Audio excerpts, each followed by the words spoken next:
Hello everyone, this is Rachel Garcia and I will be discussing staffing as part of nursing management. Staffing is one of the most challenging part in nursing management, particularly that the number of nurses staffed in a particular hospital unit can directly affect patient health outcomes. Studies have shown that proper nurse staffing can reduce patient mortality and enhance patient outcomes. But overloading nurses with patients can increase the likelihood of patients' death. Clearly, nurse staffing is a vital component of our healthcare system, but getting it right is not a simple matter. There are lots of issues that we need to consider and to understand. Hence, this discussion. Staffing is the largest and most crucial aspect of administration because the quality of personnel and their performance determine the degree of achieving the goal of the nursing service. It is a process of determining and assigning the right person to the right job. Now, staffing is the concern of many nurse managers.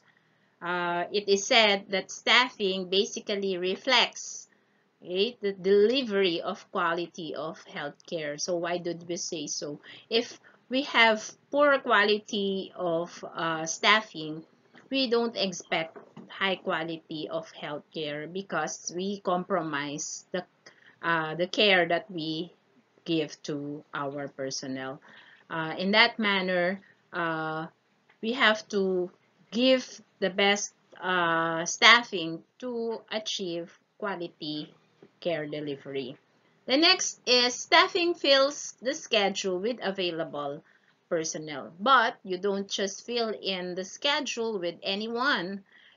You have to take into consideration their varied and diverse competency of your staff and parallel it with the need of your patients. Plus, you also need to take consideration some special numerous requests from your staff. Next is staffing utilizes recruitment, selection, and development of staff. In staffing, you don't just pull anybody. You have to undergo a process of recruitment, selection, development, or placement of your people. There is a systematic manner to assign competent people to the roles designed for the organizational structure through recruitment, selection, placement of your personnel. In staffing, there are processes involved, and it is affected by principles, and there are 8 principles that will explain how and by what means staffing can be most efficiently accomplished. And to name one, we have the principle of job definition. This principle explains that with clear and precise predetermination of results, the managers are expected to achieve their positions and can be determined. The next is principle of managerial appraisal. Principle of managerial appraisal is concerned with appraisal of managerial performance relating to predetermined results. So we have to compare the expectations against actual performance. The third is the principle of management framing. This principle emphasizes the need for providing information and training to the managers to grow and move for their higher position. So in staffing, you don't just stagnate your people, but you have to transform them, develop them, engage them to lifelong learning, and encourage them to enroll to postgraduate studies. Principle of open competition. Managers should be able to face competition and grow out of such competition. So it has to be something like healthy competition. Everybody is welcome to apply for a particular management position, and there should be no nepotism or no favoritism in consideration of the open competition. The next is principle of continuing development, which basically focused on the managerial's ability to train and develop people. Okay, and then the sixth is staffing is a permanent exercise. In staffing, it is actually an ongoing process. It is a continuing activity, and demand for workforce is actually constantly changing. In many instances, the nurse manager could have ironed out the schedule, but suddenly a staff nurse will call and for reason of emergency. So in that manner, you have to do some revision immediately, and you have to modify your staffing. So it is a permanent exercise. The seventh principle, staffing is a complex process. Why did we say so? Staffing deals with managerial personnel. Their aspirations, frustrations are to be weighed properly. You don't just consider their physical, but you also have to consider their emotional, mental, and even their family concerns, certain health issues, love life concerns. You always deal with the complexities of your employees. The last is staffing involves future managers. This is a common observation that many managers in post are threatened by the new emerging leaders. A manager develops future managers. Okay, they train, they are given sufficient training and motivation to become successors. Okay, and that makes them good managers in the future.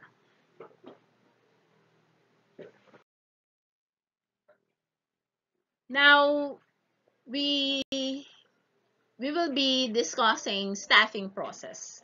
Staffing process is a linear incorporation of staffing plan, scheduling and staffing system, and scheduling outcomes into a systematic flowing process.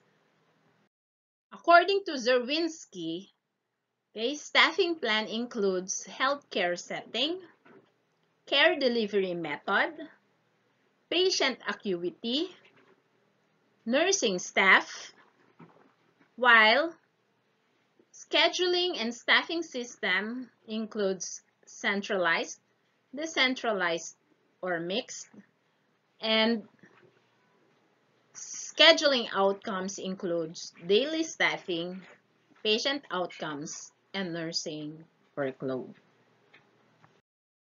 To go through the process one by one, staffing plan consists of 4 different elements that must be addressed. First is the healthcare setting. Why do we need to take into consideration the healthcare setting in doing the staffing? There are instances that the geographic location, including that of the architectural design, will basically influence staffing. Geographic location. So let's say your hospital is in the far-flung area. When you do your staffing, you ascertain that your people are within the vicinity, so the transportation will not be a problem, or otherwise you should have a housing facility for your staff so that transportation will not impede the operational system of your organization. Another one that we need to take into consideration is the architectural design. If the architectural design of the nursing station will give a good view of the patient, uh, you don't need much staff. But if your um, geographic design or architectural design is like a cross that you or compartmentalize, your idea is you need more staff to oversee the patients in your station.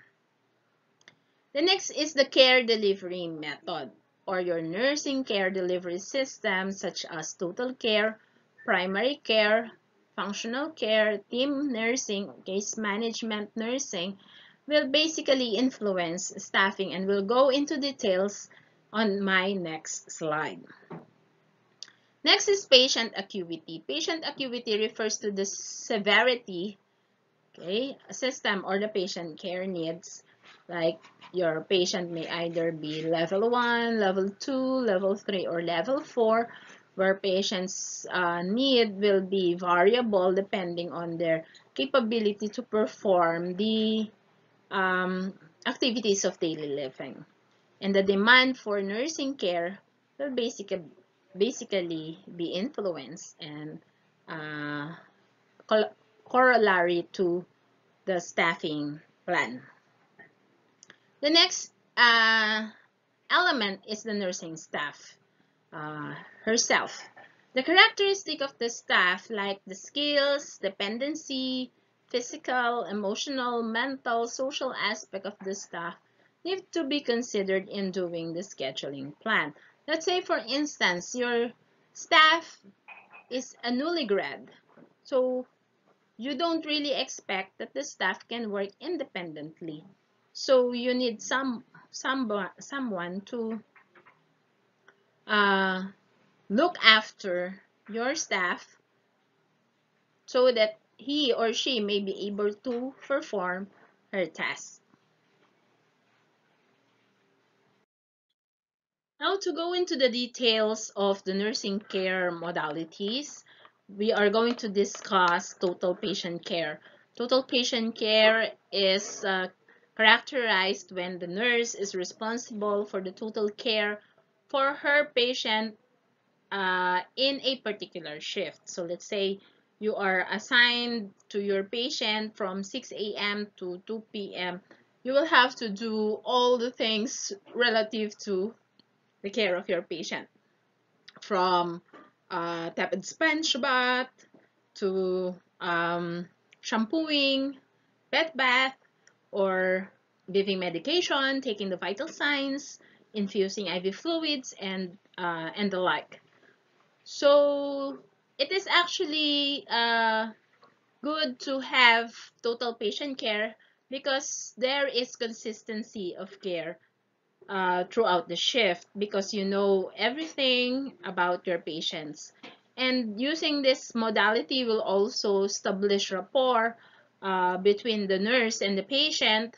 The nurse has more opportunity to observe and monitor the patient's progress. However, nurse can only look at the patient within the assigned shift. After that, when he clock out, uh, he will no longer be able to monitor the progress of the patient. And then it actually utilizes high level of nurses to deliver the care, because not all type of nurses will be able to perform total care. For instance, newly grad students or newly grad nurses will not be able to deliver complete care to a particular patient if he or she has not handled such kind of case of patient. It is also costlier than any other type of modality, because competence is actually take into consideration in assigning total patient care. Next is functional nursing. In functional nursing, task is divided, okay, into functional units into one member of the team. Let's say, for instance, one nurse is assigned as vital signs nurse, another will be assigned as IV therapy nurse, and someone will be assigned as documentation nurse, another one will be assigned in giving the certain procedure or treatment to the patient. In this type of modality, care can be delivered to a large number of patients. It uses other types of healthcare. Let's say, for instance, in times of understaffing, you can actually delegate some tasks to non-registered nurses. Let's say, taking the vital signs can be delegated to um, nursing aid, so that you will relinquish your staff to do a more uh, task-specific actions or assignments. It uses other staff when there is a shortage of nurses.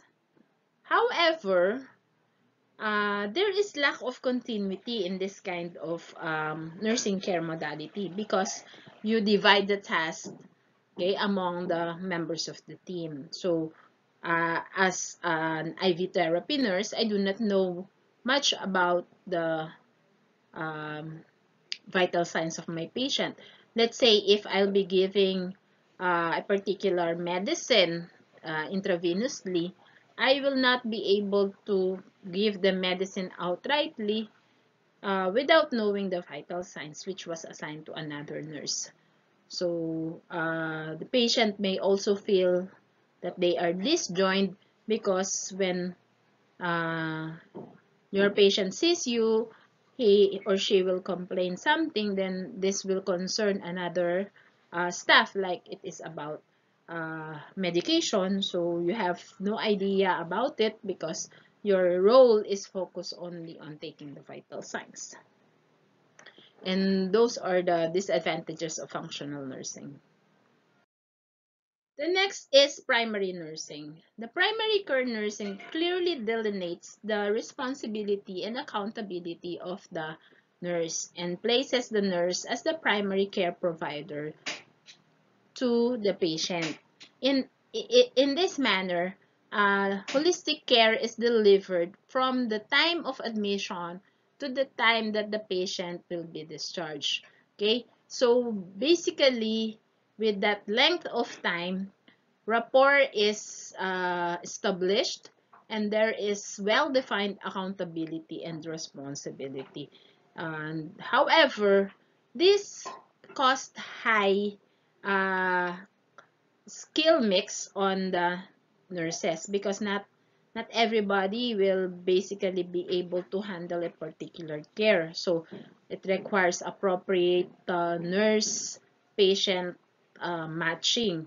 Let's say, for instance, a case of a cardiovascular arrest or ischemia will require a nurse who has training on advanced cardiac life support, so that he or she will be able to handle uh, cases relative to the patient. Another is there is lack of geographical boundaries. What do we mean by lack of geographical boundaries? Because you will be taking care of the patients from admission until discharge. So basically, you will be staying by the side of your patient from the time of admission until discharge. And nurses will be doing even the little things for the patient, from turning to sitting to preparing the meals, doing the aftercare, and so on. You will be uh, doing all things for your patient. And the nurse-patient relationship has to be realistic. There are times that because of uh, the length of time togetherness, the barrier of professional and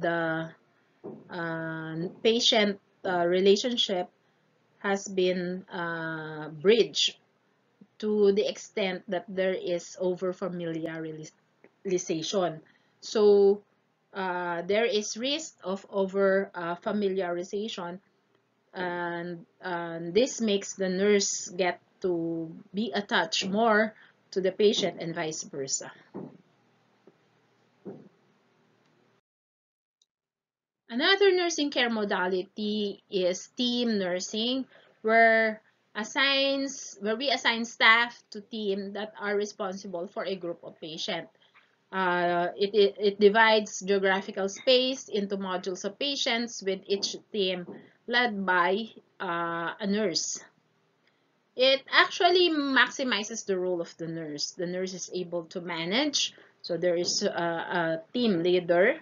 And however, patients often receive fragmented, depersonalized care because since you're working as a team, uh, you will be handling patients. There will be more nurses handling one patient. Communication is also complex, and shared responsibility and accountability can cause confusion and lack of um, accountability. Let's say, for instance, if you're working together, there will be instances that you double the dose because one nurse gave this medicine, and then here comes another member of the team not knowing that the medicine was given already. So there will be confusion on their end whether that particular um, order has been carried out already.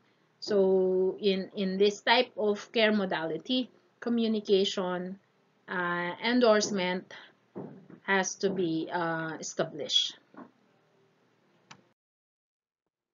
Now for the patient care needs, we say that we have the direct, the indirect, and the health teaching uh, patient care, okay, needs. So the direct patient care is actually the hands-on care that is given to the patient, both physically, psychologically.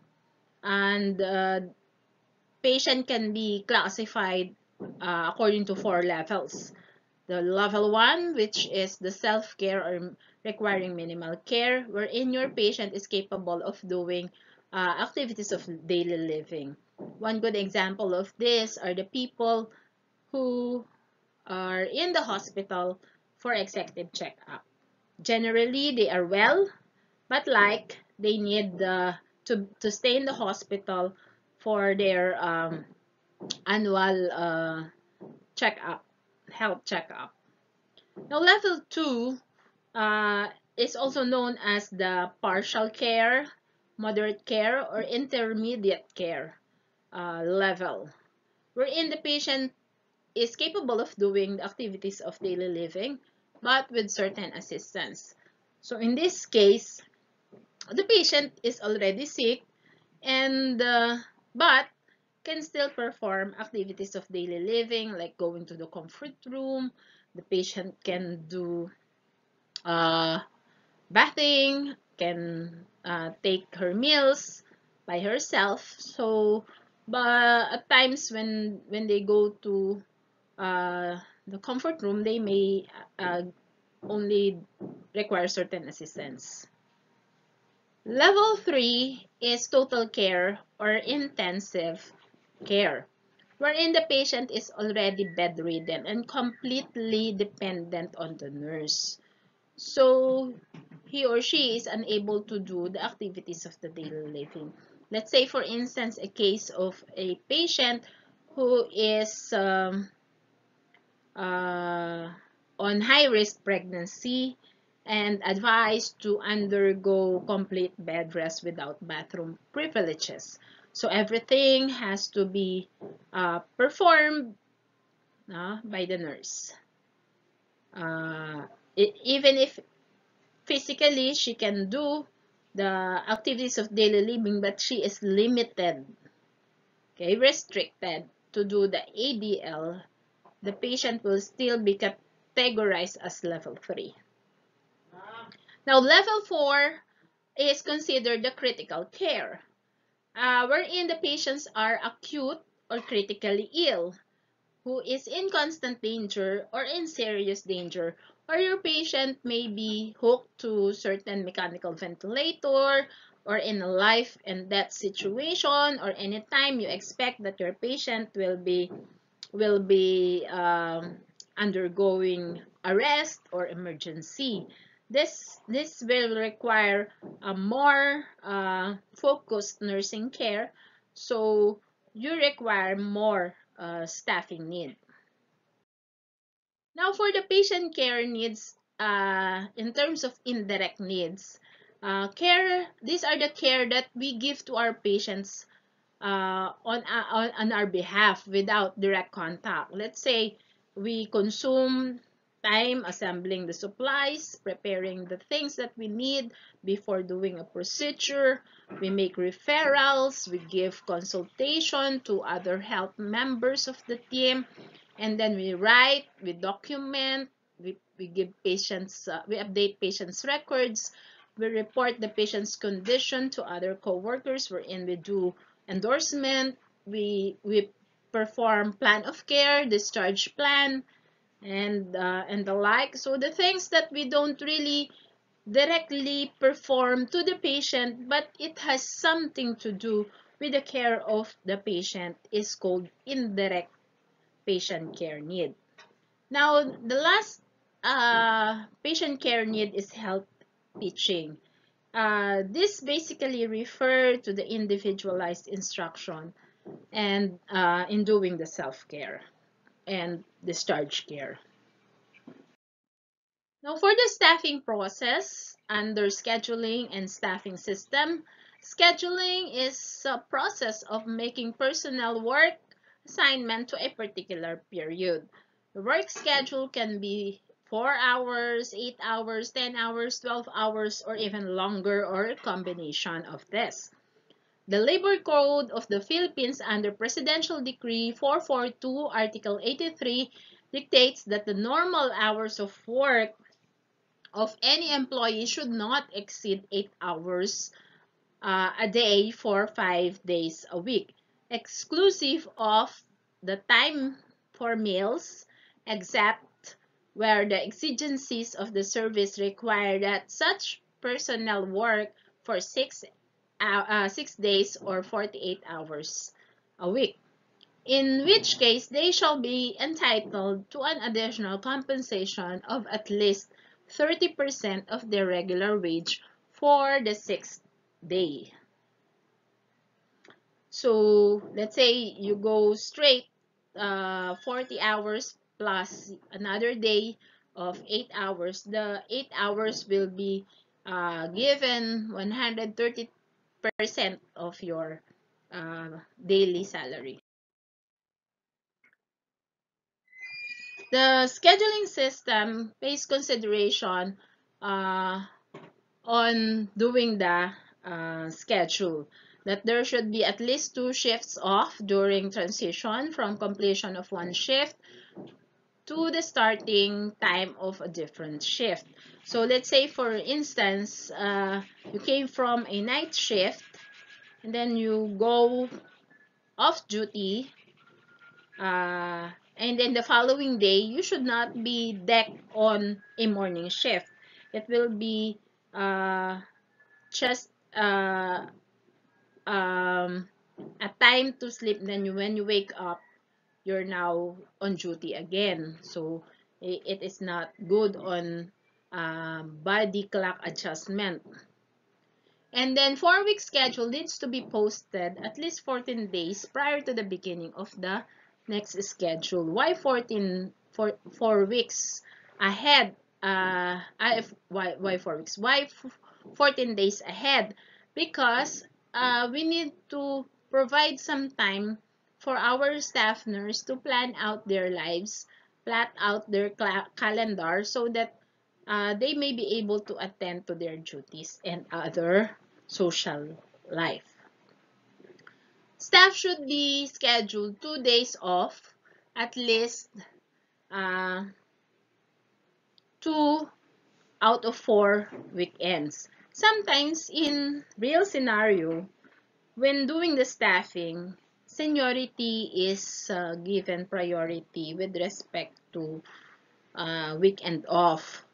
But like things has to be given consideration that even single um, staff or unmarried staff has their own family as well, that they also have to enjoy the family day during weekends. At times, people will not realize that single individual have a family of their own as well. They will always tag family person as someone who is married and who has children. But the truth of the matter is, it has to be treated similarly. The single and the married staff should be treated equally. So no work more than 6 consecutive days without a day off. So that is basically under the labor code, but if in the case of exigency, this is allowable, but we just have to pay additional 30% to the daily salary of the staff.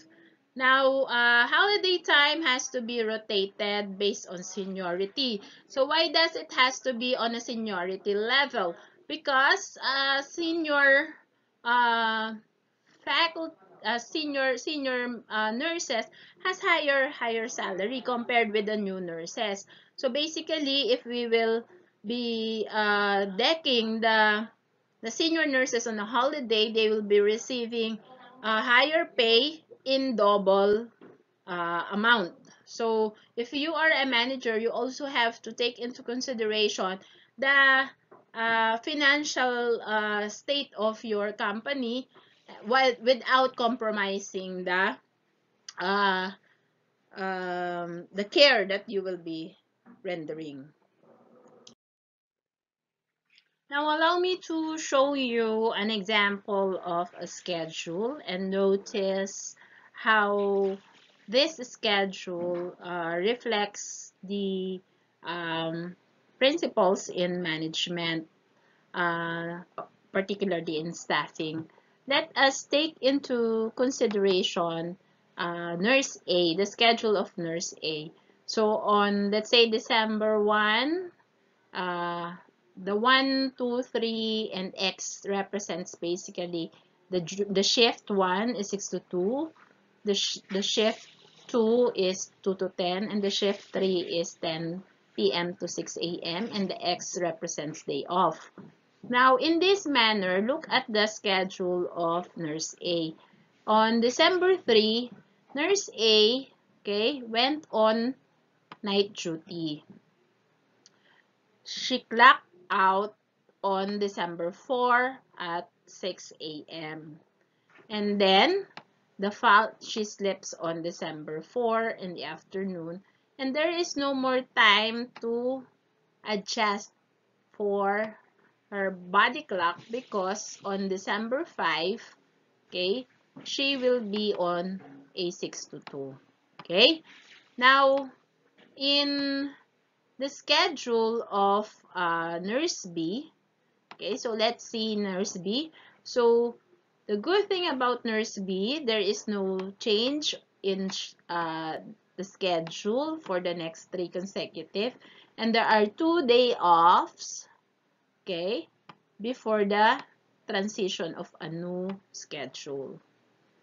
On the schedule of Nurse C, you will see that uh, she has also good schedule because you see from a 6 to 2 duty, she had her 2 days off, and that there is no transitioning schedule after that, and then she takes her off again.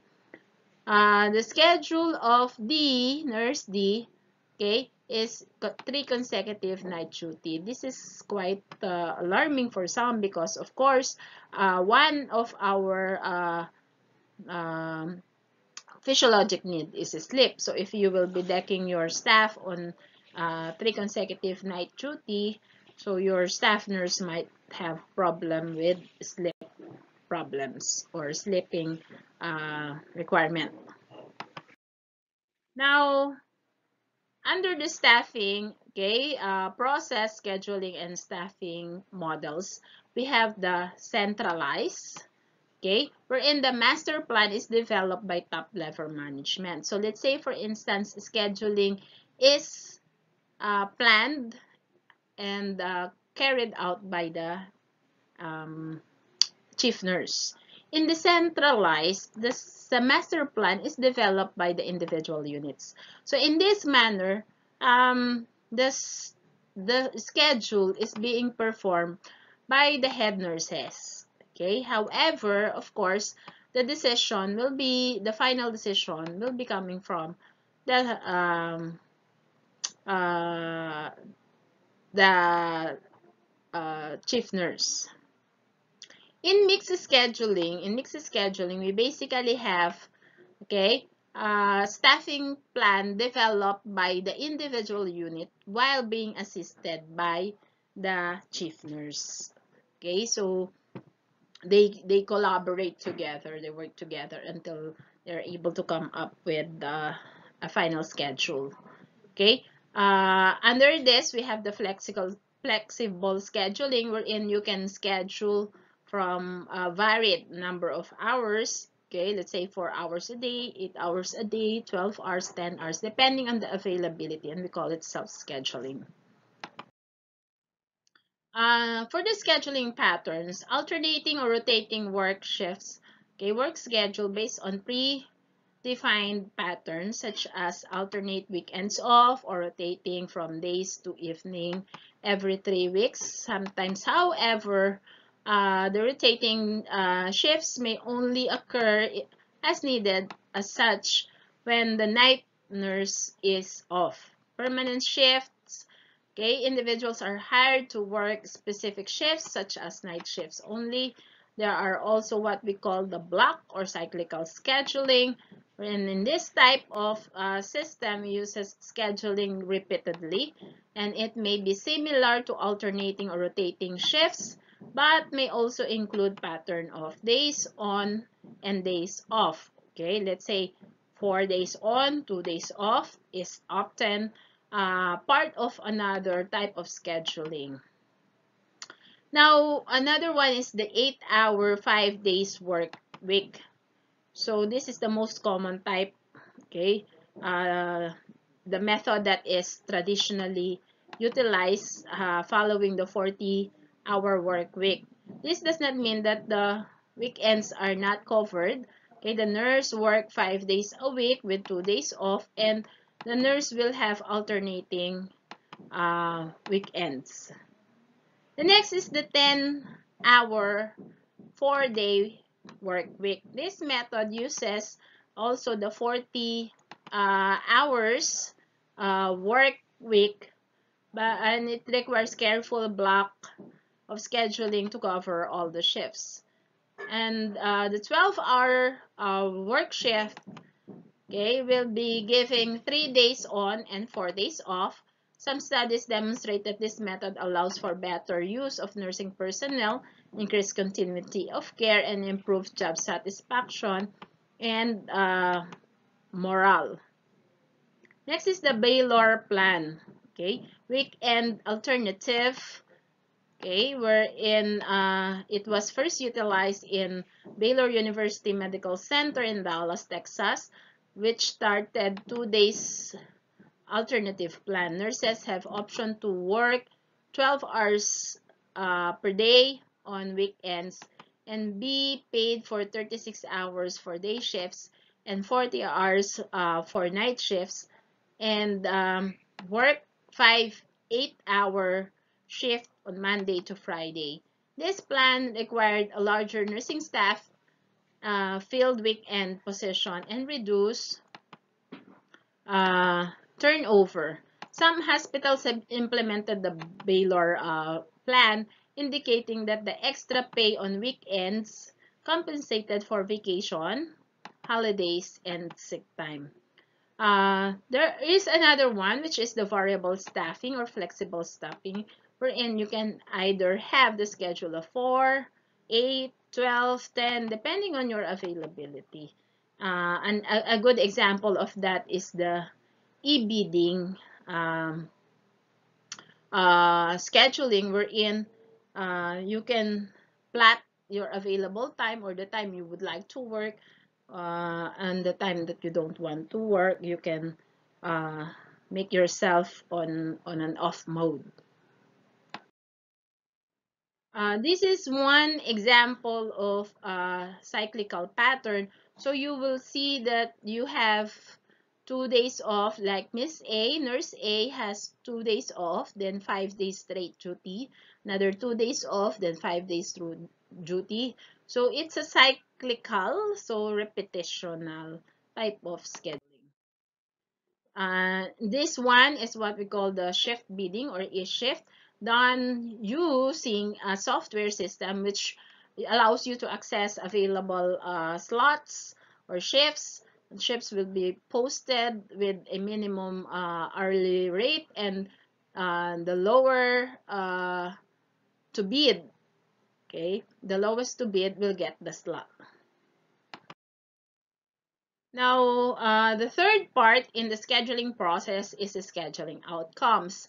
The implementation of the planned schedule culminates in the daily activities and the patient care team and subsequent result of the care given. Now, with respect to daily staffing, we have the stat nurse, or when we say stat nurse, so people we call in terms of emergency. So they will be heading towards a particular place when there is an emergency. We have float nurse, and when we say float nurse, who is actually on call. We have admitting nurse, and then we have rapid response team who go to community in times of disaster or certain emergency. We have temporary or supplemental nurse who can be a replacement in times that some of your staff has to go on leave, like maternity leave, sick leave, or whatever. And then we do overtime in times that we don't have other options. Now, part of the scheduling outcomes is patient outcomes, of course, based on adverse occurrence as unit rates of patient falls, pressure sores, nosocomial infection, and patients' relatives' complaints. They are classified as patient outcomes that measures the performance or of the hospital and the care rendered by the nurses. Should there be increase in occurrences of this negative patient outcomes, you have to increase the schedule as well. I mean the people on schedule as well, to prevent such kind of negative patient outcomes. Next, that we'll have to consider in scheduling outcomes is the nursing workloads. The average patient care need has to be parallel with the nurse ratio. So computation of nursing care hours uh, has to be done to be able to provide appropriate staffing mix. Now, in doing the staffing, you have to go through a process. So before we have acquire employees, we have to start with recruitment. How to do the recruitment, that is securing applicants to fill available positions in your company, and it may be performed by the nursing department personnel, employees of the uh, department or the HR, or both. Now, what are the variable recruitment methods? There are so many so many recruitment methods available, particularly with the advent of technology. Recruitment can be done by employer recommendation, so by the word of mouth or by advertisement, flyers, newsletters, bulletins, posters, career days, job fairs, the placement service, open houses. So among all this, it's still admissible that advertisement is one of the most uh, effective means of recruiting personnel. Nowadays, you can give advertisement both online, on print, or in the television or other media. Facebook is now becoming a very good um, avenue to post recruitment vacancies.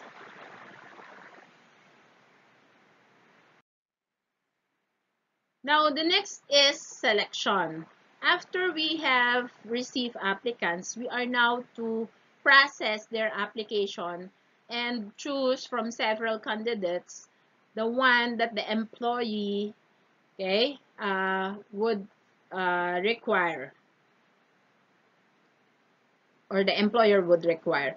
Now, how do we select? First, we would compare the strengths and weaknesses of all the applicants. So we check on their credentials, their background, work experience, okay? Check their clinical skills, check their previous employment records and skills as well. And after getting the best or weighing who is will deem fit to the position, the next is placement. That is the process of choosing from several positions, okay, the one that best suit for a particular candidate. So how do we also do that? We can compare applicants' backgrounds of job applicant. We contrast their educational and experiential data. We weigh applicants' personal character. So it is also important that you maintain a good record or good standing of your um, uh, school record in your school records. Okay, so they check also including your attendance and tardiness. They will give a background check. They will do some character investigation. And nowadays, managers are not looking for intelligent people or even skilled people, but they are looking for people that fits values and attitude or that reflects the values and attitudes of their company. Now we'll go into the details of staffing computation. And before that, we have to identify, okay, the different steps in determining staffing needs. It is said, it is actually lifted from the Department of Health Manual of Hospital Administration, okay, that the nurse NCH or nursing care hours, okay, of patients with general medicine status is 3.5, and the ratio of professional and non-professional is 60:40. For medical is 3.4 and the surgical is 3.4, and then 60:40 also. For the OB, we have 3.0 NCH. So we have higher, notice that we have higher NCH for pedia. We categorically state that pediatric are completely dependent on nurses, and most of the time it takes so much of our uh, care hours because we could hardly understand these children. They are more irritable. They are most of the time refuses the care that we give. So that's why we're allocated more nursing care hours and higher professional ratio compared with the non-professional staff. With nursery, we have 2.8 care hours. Basically, nursery are babies. But like nowadays that nursery has been uh, removed from the hospital institutions, okay, because of the rooming in, this can be deleted in the steps in determining staffing needs. For the ER, ICU, and recovery room, there is 1:2 or to 3 patients ratio. So because as much as possible, okay, we have to provide total care to the patient. The same thing goes with ICU, ICCU, wherein you have higher patient care needs or demands from the patient. We have 1:1 or 1:2 at most ratio from patient to nurse. So remember all these things because this will become your basis for doing or calculating your care needs to come up with a more rational and logical type of schedule. The next thing that you have to look at is the nursing care hours, patient, day, and level of care, non-pro and pro and non-pro ratio, and hospital type. So it is important that you take note of the um, type of hospital. Okay, if your hospital is a level 1 hospital, most of the time we expect that majority of the patient under level 1 is on the primary. Okay, it's more on the primary level of patients, so or level 1 patients. So 70% is allocated to that. For the primary hospital, level 2 type of patient is also allowed, but it doesn't really have the most number. But level 3 type of patient may be allowed, but at a minimal number. Level 4 type of patient is not allowed in this hospital or not expected to be taken care of in the hospital.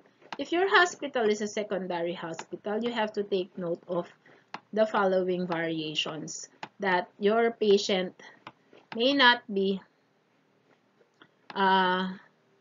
doing or having a large number of uh, level 4 patients as well, but you have an increasing number, okay, in the level 2 as compared with level 3. Now, when we go to tertiary hospital, notice that level 1 patients has been reduced and concentration of the patients is more on the level 2, and there is higher level 3 type of patients, and now there is already that level 4 type of patients. For special tertiary type hospital, we expect diminished level 1, and the concentration is more on level 3 and level 4 type of patient. So in this manner, we are going to use this basis, okay, per level of patients. Let's say level 1 hospital, okay, so you have degree of 55 is to 45 pro and non-pro. For level 2 hospital, you have this 60 is to 40. For tertiary hospital, you have 65 to 30 is to 35. And for specialty hospital, you have 80 is to 20 ratio of pro and non-pro hospital staff. Now, in getting the nursing care hours per patient per day, you have to take note of the equivalent of each level of patient. So let's say in your hospital you have a level 1 of 70, so you multiply that with an NCH of 1.5. So in your hospital, let's say you have 25, you can multiply that by a level 2, you have 3 NCH. The same thing goes with level 3. So if you have 5, you multiply that with 4.5. And obviously, we're not allowed to admit level 4 type of patients in primary care hospital. So this will remain 0. Now, another thing, basic thing that you have to take note of is the working hours per year based on RA 5901. So these are the basic, okay, number of hours, okay, of the rights and privileges. So you have your 15 days vacation leave, okay, 15 days sick leave, legal holidays of 10, special holidays of 2, continuing education 3, off duty according to 5901 of 104, and then total non-working days of 149, total working days of 216. So this will give us a total of 1,728 working hours using 40 hours work per week. So if you're using 48 hours, this will be changed to 2,144. So this becomes variable depending on the work schedule that you use.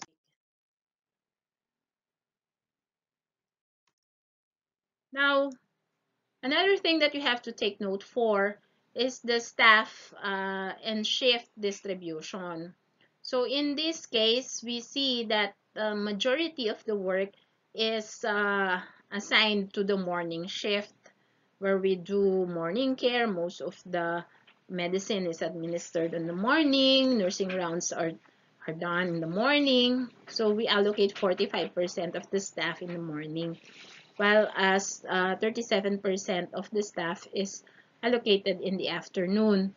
And in the night, we have the minimal care, because at night shift, we expect that the patients are sleeping most of the time, so we only give them 18 hours. Okay. Now, when we compute the staff number of staff, let us have this hypothetical situation. So there are, let's say, 100 patients admitted at Garcia General Hospital, a secondary hospital. You can now compute for the number of nursing personnel. So going back to the data that I have given earlier, we compute for a secondary hospital. So that means to show a secondary hospital has 65, okay, 65, 30, and 5 distribution per level of care. So the first step is categorize the patient according to the levels of care. So let's say you have 100 patients, you multiply that by 0.65, and that becomes 65% needing minimal care or level 1 care. Then 100 patients times 0.30 will be giving us 30 patients needing moderate care or level 2 type of care. Now, 100 patients will be multiplied by 0.05 will give us 5 patients needing intensive care or level 3 type of patient. Now, the step 2 is find the NCH needed per patient per day at each categorized level. Now, going back to what we have derived earlier. So level 1 patients, okay, is 65. So you multiply that by 1.5. This is standard based on secondary hospital scheme. And you now get 97.5 NCH needed by 65 patients. And the same thing goes with level 2.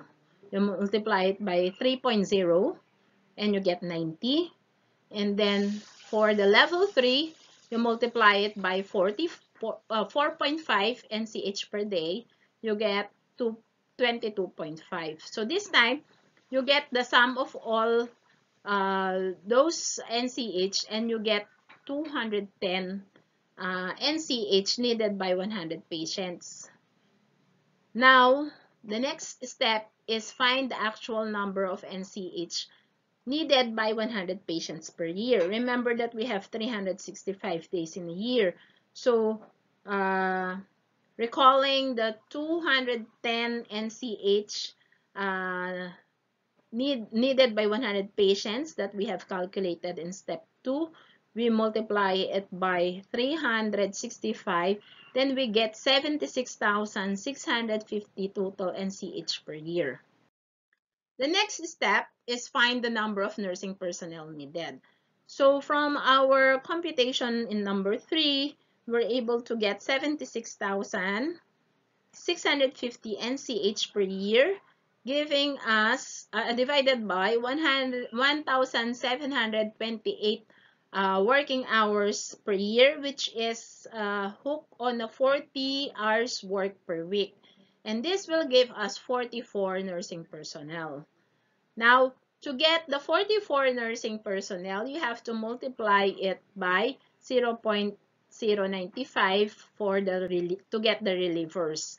Now, this will give us 44 times 0.095 will give us 4.18. Since we're talking about human here or manpower, we don't have 4.18 personnel, so we need to round that off to the closest whole number.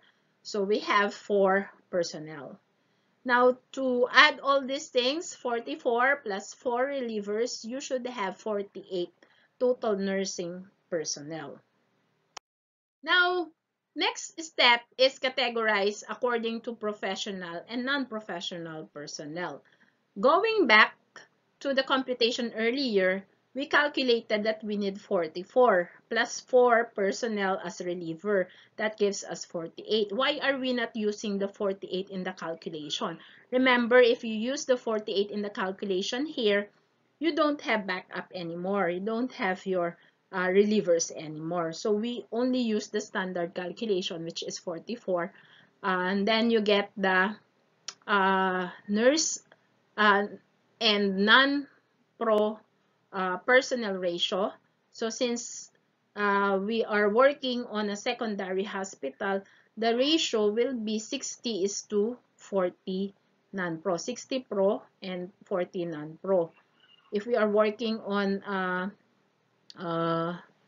tertiary hospital, we'll be working on a 70:30 ratio. Okay? So it will be variable on the type of hospital that you have. So for now, that we are working on a secondary hospital, we use the 60:40. So you multiply your 44 and you get 26. Okay? 26 professional nurses. And then you multiply 44 with 40.40, you get 17.6. Again, this we're talking about human being here, so we round it off to 18. And if you add 26 plus 18, that gives us 44 as well. Now, the last step is to distribute the staff per shift. Okay? So, going back to the slide earlier, where we allocate higher percentage of staff in the morning, 45%, and 37% in the afternoon, and 18% at night. So you get the percentages, okay, and distribute by shift. Let's say On the professional side, you have 26 professionals, you get 45% of that. That will give you 12 in the morning, and in the afternoon, multiply it by 37%, you get 10 nurses in the afternoon, while as in the evening you have 4 nurses, okay, assigned in the evening. That gives you 26. So this thing has to be balanced as well uh, to the basic calculation of your professional nurse. The same thing applies with a non-professional. So going back to step number 5, you notice that we have calculated for 18 non-pro nurses, and you get the 45% of that. That will give you 8 nursing attendant in the morning, and then for the afternoon you get 7, and then in the evening you get 3. If you sum all those things up, this will also give you 18 nursing attendant or non-professional nurses. That's the way to calculate for the staffing needs in the hospital. Now, the required staff to patient bed ratio. Basically, if you're operating a ward, there should be 1 nurse supervisor or nurse 3 supervising 50 nurses. 1 head nurse, okay, to 15 nurses. 1 staff nurse to 12 bed per shift. At least, no, that's the minimum nowadays, and 1 nursing attendant for 24 beds per shift.